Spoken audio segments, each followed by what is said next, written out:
نبی پاک علیہ السلام نے اپنے غلاموں کی تربیت اس طرح کی تھی کہ حضرت عمر فاروق رضی اللہ تعالیٰ عنہ ایک شخص کو کسی صوبے کے کسی عہدے پر مقرر کرنا چاہ رہے تھے، تو جناب عمر اس بندے کے گھر بیٹھے ہوئے تھے، اس کا چھوٹا سا بچہ آ گیا کھیلتا کھیلتا، کپڑے مٹی سے بھرے ہوئے، تو اپنے کاغذات تیار ہو رہے تھے، اس آدمی کو تعینات کیا جانے لگا۔ تو آتے جب اس نے اپنے ابا جی کو ابا جی کہہ کے قریب ہونا چاہ، تو کہنے لگا چل دوڑ جا اماں کے پاس، بچے کو بھگا دیا اور جناب عمر سے کہنے لگا میں نے نہیں کبھی بچوں کو اتنا قریب کیا، میں اپنے کام میں مصروف رہتا ہوں، ڈیوٹی صحیح کر کے کرتا ہوں۔ جناب فاروق اعظم فرمانے لگے یہ کاغذات دینا مجھے۔ وہ کاغذات دیے تو جناب عمر نے پکڑ کے پھاڑ دیے، فرمایا تو اس عہدے کے قابل نہیں، جو اپنے بچوں سے پیار نہیں کرتا صوبے کے بچوں سے کیسے پیار کرے گا؟ جس کے دل میں اپنے بچوں کے لیے درد نہیں ہے، اس سے یہ توقع رکھی جائے کہ وہ دوسروں کے بارے میں خیر سوچے گا۔ تو آپ کوئی بھی ہیں، آپ کہیں بھی ہیں، اور پھر ہمارا ایک مسئلہ اور بھی ہے کہ باہر کی ساری ٹینشنیں اٹھا کے گھر لے آتے، ساری بچوں کو لے جاؤ، میں آج کل بڑا پریشان ہوں۔ بھائی تو ہوگا پریشان، پر بچوں کو تیری ضرورت ہے، تو نیرا تاجر نہیں ہے، تو نیرا دکاندار نہیں ہے، تو نیرا ملازم نہیں ہے، تو باپ بھی ہے، ان کو بھی تیری حاجت ہے۔ تو سب سے پہلے تو اپنے بچوں کو ٹائم دیں، اور پھر دوسرا ان سے محبت کریں۔ ہر وقت کی ڈانٹ ڈپٹ، ہر وقت کا شکوہ، ہر وقت کی وہ ایک بزرگ میرے پاس بچے کو دم کرانے لے آئے، تو 5-7 سال کی عمر کی بچے کی اگر 60-70 شکایتیں بھی آپ کے پاس ہوں تو یہ خطرناک پہلو ہے۔ وہ کہنے لگے جی ضدی بھی بڑا ہے، باقی بچے ٹھیک تھے، یہ انفرادی بھی بڑا ہے، اور یہ تنگ بھی بڑا کرتا ہے، اور نافرمان بھی ہے۔ تو میں نے کہا آپ اس کے سامنے یہ ساری باتیں کریں تاکہ یہ پکا ہو جائے کہ میں اسی طرح کا ہی۔ اچھا قابل ڈاکٹر تو مریض کا علاج کرتا ہے، اسے پریشان نہیں کرتا۔ تو ہم کیا مزاج بنا لیتے ہیں کہ کہہ کے بچے کو باغی کر دیتے ہیں، وہ بیچارہ سمجھتا ہے کہ یہ بھائی اچھا ہے، فرما بردار ہے، میں نالائق ہوں، وہ بالکل سائڈ کر جاتا۔ بچوں کی طبیعتوں میں بغاوت پیدا، آپ ان سے پیار کریں، لہجہ شفقت والا اختیار کریں۔ آپ دیکھیں نا میرے نبی پاک کا کیا حال ہے، قربان جائیں، حضور نماز پڑھا رہے ہیں اور شہزادے کندھوں پہ سوار ہو گئے۔ ادھر دیکھو میری طرف، نماز پڑھنے کے دوران اتنی لمبی نماز، سجدہ حضور نے کر دیا کہ صحابہ فرماتے ہیں ہمیں خیال آیا کہ اللہ کا حکم تو نہیں آ گیا، اتنا لمبا سجدہ۔ لیکن جب نماز مکمل ہوئی تو ہمارے چہروں پہ سوال تھا، تجسس تھا کہ حضور اتنی لمبی نماز، فرمایا وہ حسن اور حسین میرے کندھوں پہ سوار ہو گئے تھے، میں نے کہا ذرا خود ہی اتر جائیں گے پھر ہی سجدے سے سر اٹھاؤں گا۔ اللہ کرے آپ اس وارفتگی کو۔ اور صحیح بخاری میں حضور علیہ السلام کی سب سے بڑی نواسی جناب امامہ بنت زینب، یہ جناب زینب جو حضور کی سب سے بڑی بیٹی ہیں، ان کی بیٹی ہیں جناب امامہ، ان کے بارے میں بخاری میں موجود ہے کہ حضور نماز پڑھانے کے لیے آتے تھے تو بچی کو بھی اٹھا کے لے آتے تھے ساتھ، اور حضور قیام کرتے تو بچی باہوں میں ہوتی، رکوع اور سجدہ کرتے تو نیچے کھڑا کر لیتے۔ یہ محبت بچوں کے ساتھ نماز کے عالم میں بھی، اہل بیت اطہار کے ساتھ یہ پیار کر کے نبی پاک نے مجھے تجھے سمجھایا ہے کہ ان بچوں کو تیری ضرورت ہے، ان کا بچپنا پھول ہے، اور اس پھول کو ضرورت ہے کہ تو ان سے پیار کرے۔ اور امام علی مقام کی یاد منانے والوں، حضور کا اہل بیت سے پیار کرنا سبق بھی تو دیتا ہے نا، اس سے فیضان بھی تو پاؤ نا، اس سے اپنے بچوں کے لیے خیرات بھی تو اکٹھی کرو نا۔ اور پھر تیسری بات، محبت بھی ہوگی، لیکن اس محبت میں دیت بھی ہوگی۔ کچھ لوگ یہ سمجھتے ہیں کہ ساری سہولیات گھر میں لے آنا ہی اصل کام ہے، بچوں کو تعمیر کرنا ہے، گھر تعمیر نہیں کرنا۔ فقط بنگلہ اور کوٹھی نہیں بنانی، بچوں کو تعمیر، جن لوگوں کے بچے قابل ہو جاتے ہیں، یہ سب سے بڑی انویسٹمنٹ ہوتی ہے۔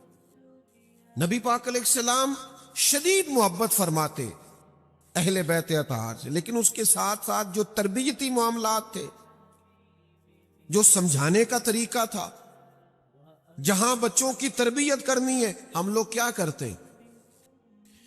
بچوں کی تربیت کے لیے سب سے زیادہ ضروری یہ ہوتا ہے کہ ماں باپ خود اپنے آپ کو چینج کرے، اپنے آپ کو بدلے۔ اگر ہم اپنے آپ کو بدلتے نہیں تو ہم یہ کہیں کہ میں 20 منٹ لیکچر دوں گا اور میرے بچے میری تقریر سے فیض یاب ہوں گے، تو بھائی یہ لیکچر باہر چلے گا، گھر میں نہیں چلتا۔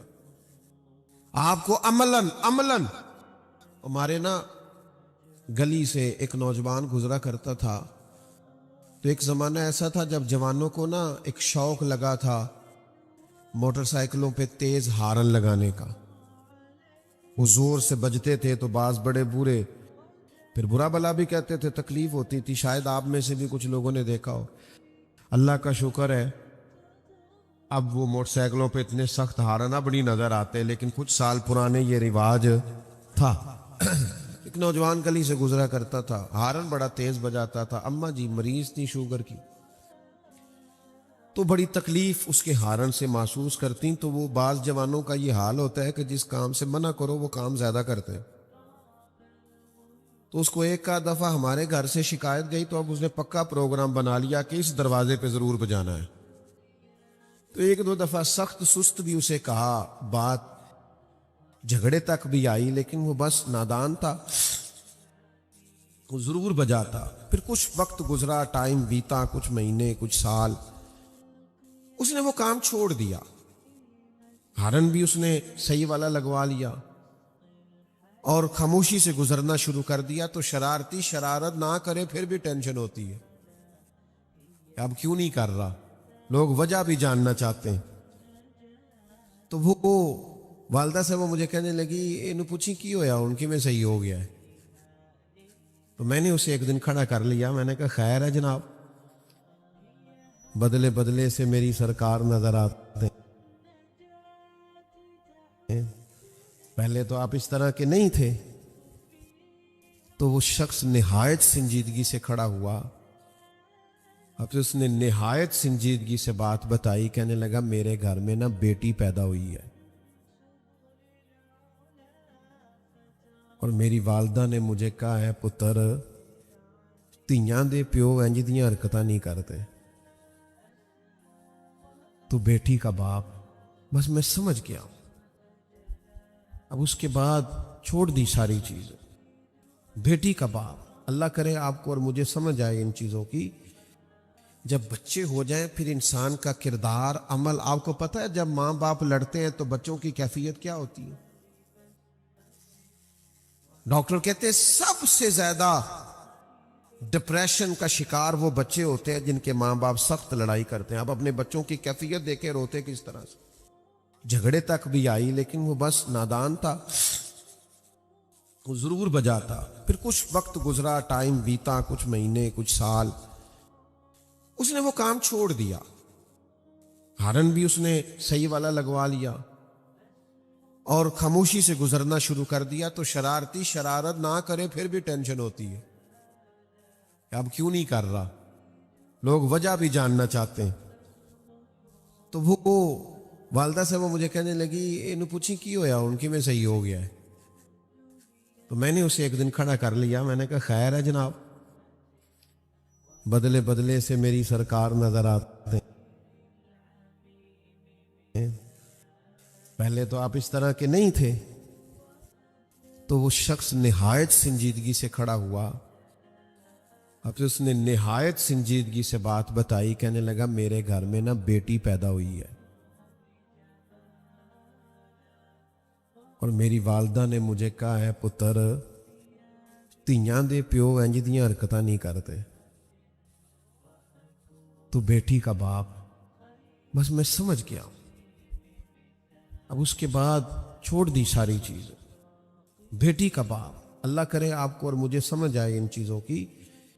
جب بچے ہو جائیں پھر انسان کا کردار، عمل، آپ کو پتہ ہے جب ماں باپ لڑتے ہیں تو بچوں کی کیفیت کیا ہوتی ہے؟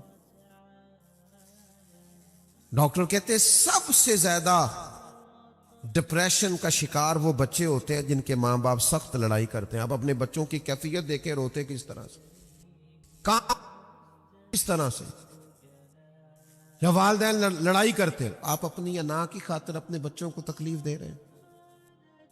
تھوڑے کے لیے ہارنے کو تیار نہیں, اولاد ٹوٹ گئی, بکھر گئی, تکلیف میں آ گئی. اللہ کے محبوب علیہ الصلوۃ والسلام نے ٹائم بھی دیا, محبت بھی کی, اور پھر تربیت بھی فرمائی. تربیت صحیح بخاری آپ کو ملے گا, صدقے کی کھجوریں پڑی تھی. امام حسین نے ایک کھجور اٹھا کے منہ میں رکھ لی تو اللہ کے رسول نے انگلی ڈال کے نکال دی. فرمایا بیٹا میری اولاد کے لیے اللہ نے اسے جائز نہیں رکھا, تو بھی مہربانی کرنا, تیرے محبوب کا طریقہ ہے, جو تیرے بچے کے لیے جائز نہیں وہ انگلی ڈال کے باہر نکال دے, خبردار بچے کے حلق سے گزرنے نہ دینا. فقط وہ روزی کھلانا جو اس کے لیے جائز ہے. اس کو بتا کہ بیٹا مزیدار کھانا نہ ہوٹل کا ہوتا ہے, نہ فاسٹ فوڈ کا ہوتا ہے, نہ مہنگے جگہ سے خریدا ہوا ہوتا ہے. انہیں بتاؤ کہ مزیدار کھانا صرف ہوتا ہے جو حلال کی کمائی سے آتا ہے, جس میں کسی کا حق شامل نہیں ہوتا, کسی کی بدعاش. وہ حلال طیب ہوتا ہے, وہ مزیدار ہوتا ہے. فقط میں ایک دفعہ اپنے ابا جی نو کیا, میں کہ ابا جی تو کھانے کی پسند ہے؟ فرمان لگے پتر جے تے لگی ہوئے بھوک تے پھر ہر شائی پسند ہے, تے جے نہ لگی ہوئے تے پھر کوئی چیز بھی مزہ, بھوک لگ جائے کبھی دوپہر میں اور گھر میں روٹی تازی پک جائے اور اچار گھر کا ہو تو اتنا مزہ کوئی اور شاید دیتی ہی نہیں. شرط یہ ہے کہ بھوک ہو. تو اپنی طبیعت میں ان چیزوں کی طلب پیدا نہ کرو جو کھانے کے بعد سینے پہ کھڑی ہو جاتی, جو کھانے کے بعد دعائی کا مطالبہ کرتی. حلال اور طیب یہ نبی پاک علیہ السلام نے سبق دیا. کتنی سہولتیں ڈھونڈ رہے ہیں ہم اپنی اولاد کے لیے. گھر میں سواری ہے, موٹر سائیکل ہے, پھر جناب بڑا بہترین رہائش ہے, پھر اس میں اے سی ہے. نتیجہ کیا ہے؟ آپ کا گھر نتیجہ خیز تب ثابت ہوگا جب آپ کے بچوں کی طبیعت کام کرنے کی ہوگی, بھاگ دوڑ کے آگے بڑھ کے جدوجہد. اگر ان کو آپ نے اتنا, ان کا وجود آپ نے سہل پسندی والا بنا لیا ہے کہ پانی کا گلاس دیتے بھی انہیں ٹینشن ہوتی ہے, تو پھر آپ نے جو سہولتیں جمع کی ہیں وہ تکلیف کا باعث ہے. پھر اس کی وجہ سے آپ نے صلاحیتیں ضائع کر دی ہیں بچوں کی. آج کتنے پوچھیں کہ بیٹی کے بارے میں کچھ بتائیں تو ہر دوسرے آدمی کی بیٹی دکھی ہے. جاگ رہے ہیں آپ لوگ؟ ہر دوسرے آدمی کی بیٹی دکھی ہے, بڑی تکلیف ہے جی, بڑی آزمائش ہے جی, بڑی پریشانی ہے. سب لوگ پریشان ہیں, رونا رو رہے ہیں. اتنا زیادہ آپ لوگ ماشاءاللہ آئے ہیں, اتنے بڑے لوگوں میں سے کیا کوئی ایک شخص بھی یہ بتا سکتا ہے کہ میری بیٹی اتنا کام کرتی ہے کہ اس کے ہاتھوں میں چھالے پڑ جائیں؟ ہر آدمی یہ تو کہہ رہا ہے بڑی غریبی ہے, بڑی پریشانی ہے, بڑے دکھ ہے. اتنا کام بھی کسی کی بیٹی کرتی ہے کہ دستے مبارک میں ہاتھوں میں چھالے پڑ جائیں. لیکن کائنات کی سب سے شانوں والی بیٹی تو کرتی تھی. سیدہ طیبہ طاہرہ جان احمد کی راحت پہ لاکھوں سلام. تو اتنا کام کرتی تھی, ہاتھوں میں چھالے پڑ جاتے. وہ تو جھاڑو دیتی تھی, آٹا گوندتی تھی, گھر میں لیپا پوتی کرتی تھی, چکی پیس کے. شاید آج کا تگڑا جوان سہولیات کے زمانے میں چکی نہ چلا سکے. سیدہ پاک چکی پیس کے اس سے اپنے بچوں کو کھانا دیتی تھی. کہاں کھڑے ہیں میں اور آپ؟ حضور کی اولاد پاک کا ذکر کرنے والوں اور محبوب کی اولاد کی محبت میں آنے والے خوش نصیبوں, بات کو سمجھو. شہزادی اتنا کام, اور آپ کو صحیح حدیث میں بخاری مسلم میں روایت ملے گی, سیدہ فاطمہ نے ایک دفعہ آ کے عرض کیا تھا, یا رسول اللہ صلی اللہ علیہ وسلم چکی پیس کے چھالے پڑ گئے, حضور آپ کے پاس غلام آئے ہیں, اگر ایک غلام مل جائے. تو گھر کے کام کاج میں میرا ہاتھ بٹائے گا، پڑھو نا بخاری۔ تو کریم نے کیا فرمایا؟ حضور فرمانے لگے فاطمہ 33 بار سبحان اللہ پڑھا کرے، 33 بار الحمدللہ پڑھا کرے، 34 بار اللہ اکبر پڑھا کرے۔ یہ تسبیح جب ختم ہوگی اللہ غلام آزاد کرنے کا ثواب عطا کرے گا۔ لیکن معنی کیا نکلا؟ ترجمہ کیا ہوا کہ چکی آپ نے خود ہی پیسنی ہے، آٹا خود ہی گوندنا ہے، گھر کے کام کاج آپ نے یہ سبق پڑھائے نا ابا اپنی بیٹی کو۔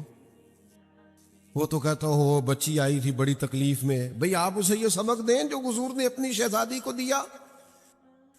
گھر کے اندر کام کاج کرنا، ذمہ داریوں کا احساس کرنا اور بھاگ دوڑ کے محنت کرنا، یہ ان کا طریقہ تھا۔ مجھے ایک دفعہ ایک دوست نے فون کیا، کہنے لگے علماء تقریر کر دیتے ہیں، ہم سن لیتے ہیں، لیکن کچھ چیزیں ایسی ہوتی ہیں جو عقل کے ترازو پر تولنا مشکل ہو جاتی ہیں۔ 3 دن آدمی کھانا نہ کھائے، پانی نہ پیے، اور پھر اس کے بعد آپ یہ بھی بیان کرتے ہیں کہ وہ گھوڑے پہ سوار ہو اور جد و جہد کرے اور بڑی جانفشانی سے لڑے اور بہادری سے لڑے، یہ کیسے ہو سکتا ہے؟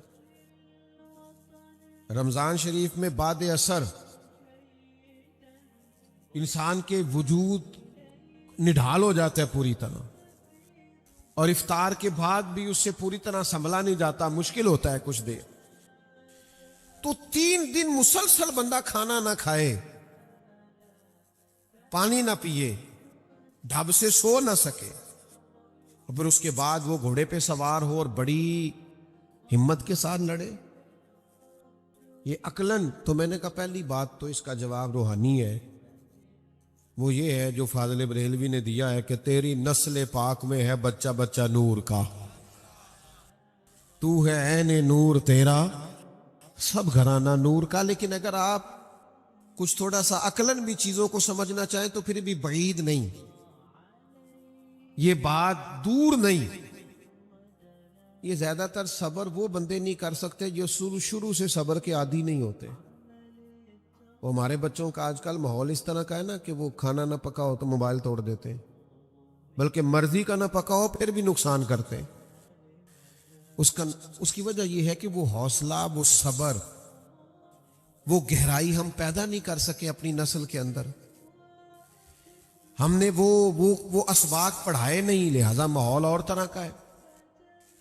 لیکن اگر کسی گھر میں یہ ماحول ہو، میری طرف دیکھیں جی، اگر ماحول اس طرح کا ہو کہ شروع سے ہی ماں اور باپ نے سکھایا ہو بچوں کو 3 دن بھوکا پیاسا رہنا، اور کس عمر میں؟ 7.5 8 سال کی عمر میں۔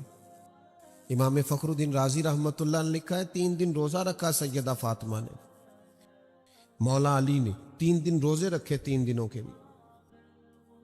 تو شہزادوں نے بھی عرض کی، دونوں نے، امام حسن اور حسین نے، ہم بھی روزہ رکھیں گے۔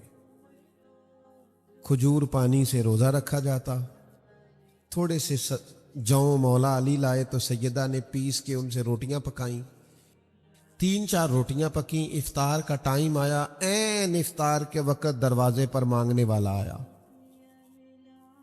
چھوٹے چھوٹے بچے اور صبح سے روزے میں ہوں تو بڑا حوصلہ ہوتا ہے سخاوت کرنا، لیکن قربان جائیں سارا کچھ ہی اٹھا کے نا، ساری روٹیاں ہی دروازے پہ مانگنے والے کو دے دی۔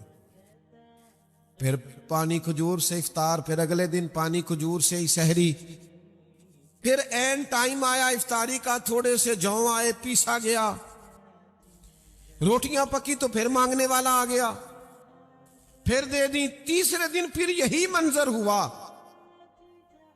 اگر ماں اور باپ شروع سے یہ صبر، یہ حوصلہ، یہ استقامت سکھائیں تو پھر یہ کھانا نہ ہونا، پانی نہ ہونا، سفر ہونا، یہ چیزیں انسان کو کمزور نہیں کرتی، بندہ طاقتور رہتا ہے۔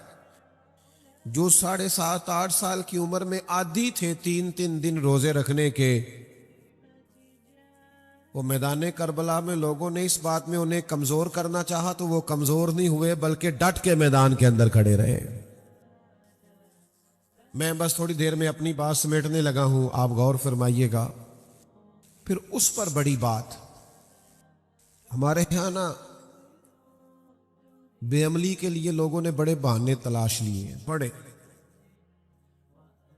جن لوگوں نے عمل نہیں نا، ہمارے اصحاب قبلہ عالم رحمۃ اللہ علیہ فرمایا کرتے تھے کسی بندے کی معلومات زیادہ ہو پھر بھی بعمل ہونا تو اسے بچا کرو. معلومات بڑی رکھتا ہے، بات بھی بڑی لمبی چوڑی کرتا ہے، پر بے عمل آدمی، اس سے بریز کرو. کسی نے عرض کی کہ حضور مطلب بندہ اگر معلومات رکھتا ہے اور گفتگو بڑی لچھے دار کرتا ہے اور بات بڑی اسے کرنی آتی ہے تو ظاہر ہے اسے معلومات تو ملیں گی.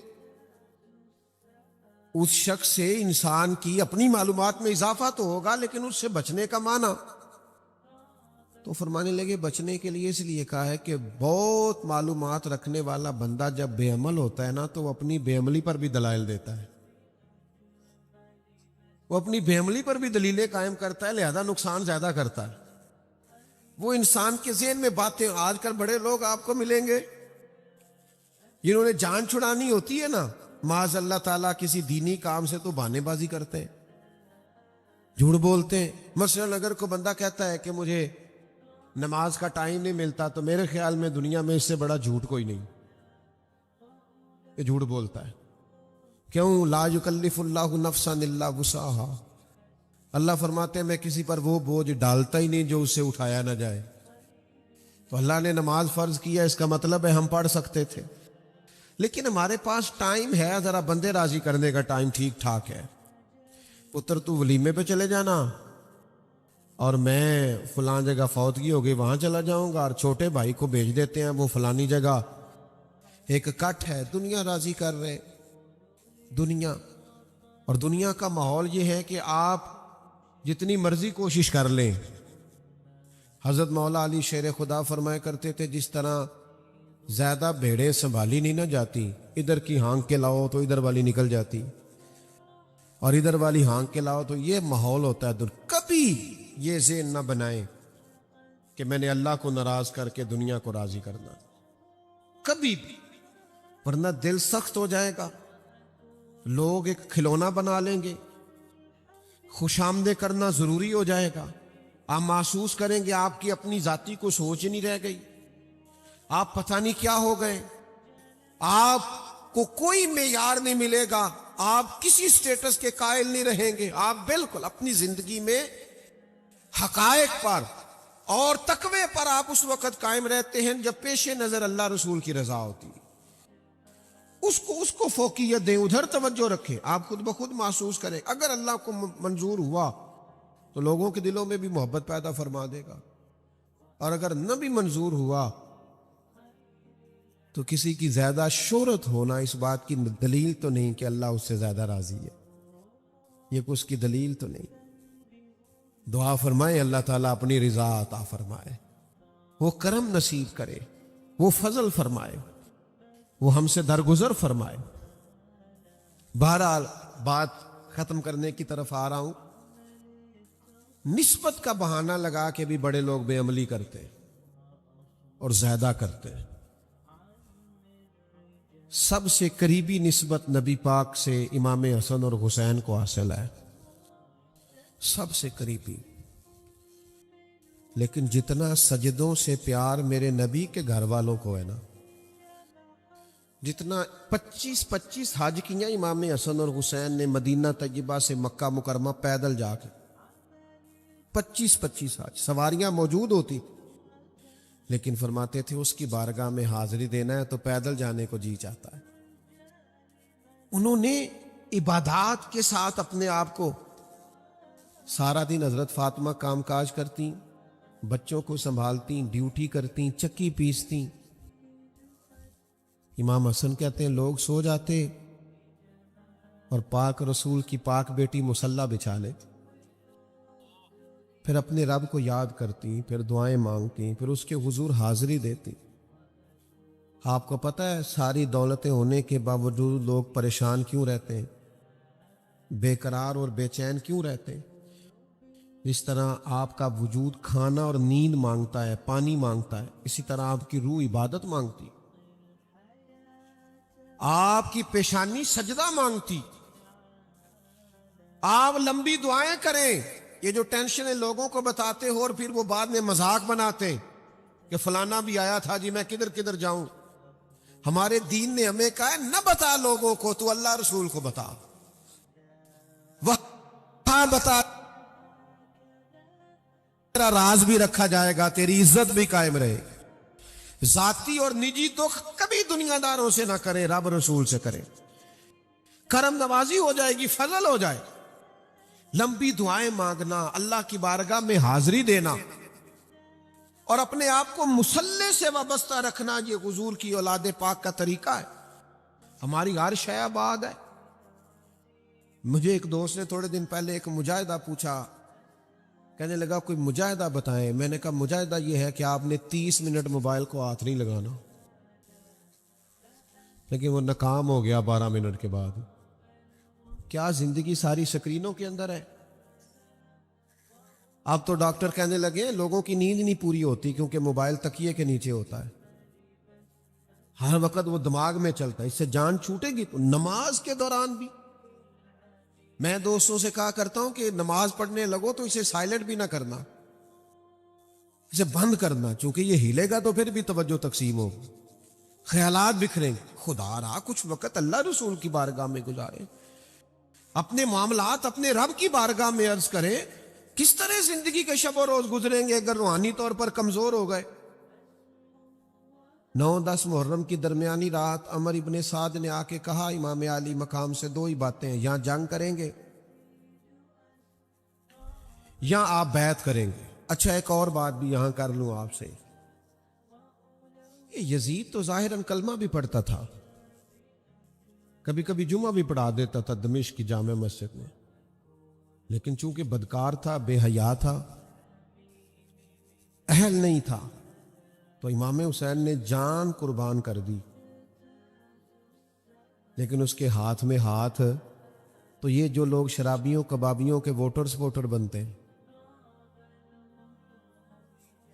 یہ بتا سکتے ہیں. سنیں جی بات سنیں، میں گفتگو کا اللہ آپ کو سلامت رکھے، میری بات پر توجہ کریں. میں تو جو بات کر رہا ہوں وہ بھی تو لبیک ہی ہے ماشاءاللہ. آپ کے جذبات کی تو عکاسی کر رہا ہوں میں. آپ میری بات پر غور فرمائیں، تھوڑا سا نہ سنیں، چیزوں پر غور کریں. ہم سارا سال لنگر امام حسین کا پکائیں اور فکر یزیدی کو سپورٹ کریں. تھوڑا سا غور کر لیں نا آپ. وہ تھوڑے دن پہلے نا ہمارے ایک سابقہ وزیر اعظم صاحب نے کہا،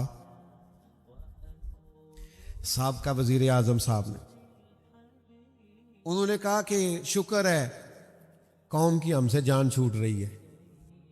میں کہ نہیں، تہاڈی غلط فہمی، اساں کدوں تہاڈی جان چھڑنی. الیکشن آ لین دیو، اسی دروازے اگے جلیبیاں والا بھی بانا ہے تے کرسیاں بھی لانیاں نے تے تہاڈی خاطر ایک دوجے نال لڑنا بھی ہے. کیا بات کرتے ہو؟ اس ملک کا صرف ایک حل ہے اور وہ یہ ہے کہ نظام مصطفیٰ کا نفاذ ہو. جس مقصد کے لیے یہ وطن بنا ہے، اگر جمہوریت کے لیے پاکستان بنا تھا تو انڈیا میں تو جمہوریت آج بھی زیادہ اچھی ہے. پھر کیا ضرورت تھی سڑکیں پکی کرنے کے لیے؟ اگر آپ نے بنایا تھا تو سڑکیں تو بڑی جگہوں پہ پکی ہو رہی ہیں. پوچھو قائد اعظم سے کیوں بنایا، علامہ اقبال سے پوچھو کیوں. پاکستان کا مطلب کیا؟ تو آنو کنے دسی یہ گل؟ تسی تے آئے نہیں سو تحریک پاکستان، کس نے بتایا؟ کوئی اس کا معنی یہ ہے، کوئی بتائے چاہے تو خدا کے بندو پھر آپ صحیح رستے کی طرف سفر فرمائے نا. آپ فکر امام حسین کو سمجھیں. لوگ دین کو مسجد تک پابند کر. مجھے ایک دفعہ ایک صاحب نے کہا کہ مولویوں کو سیاست کی بات نہیں کرنی چاہیے. میں نے کہا بالکل ٹھیک ہے، سیاستدانوں کو بھی دین کی بات نہیں کرنی چاہیے. ان کو منع کر دو آج کے بعد دین کا کوئی جملہ زبان سے ادا. او خدا کا، میں کسی سیاسی اکھاڑے میں اترنے والا نہیں، میں نہیں اترنے والا، لیکن میں اس بات کا قائل ہوں. مجھے جب بھی لوگ کہتے ہیں نا ووٹ ڈالنے چلے تو میں کہتا نہیں جاتا بھائی. وہ کہتے ہیں یہ امانت ہے. میں نے کہا جب کوئی امانت دار ملے گا دے دیں گے. اب ایسے کو دے دیں جا کے جو امانت دار ہی نہیں. ہم نے تو ہر دکھ کو محبت کا تسلسل سمجھا. ہم کوئی تم تھے کہ تم سے شکایت کرتے کی محبت تو سیاست کا چلن چھوڑ دیا. ہم اگر عشق نہ کرتے تو حکومت کرتے.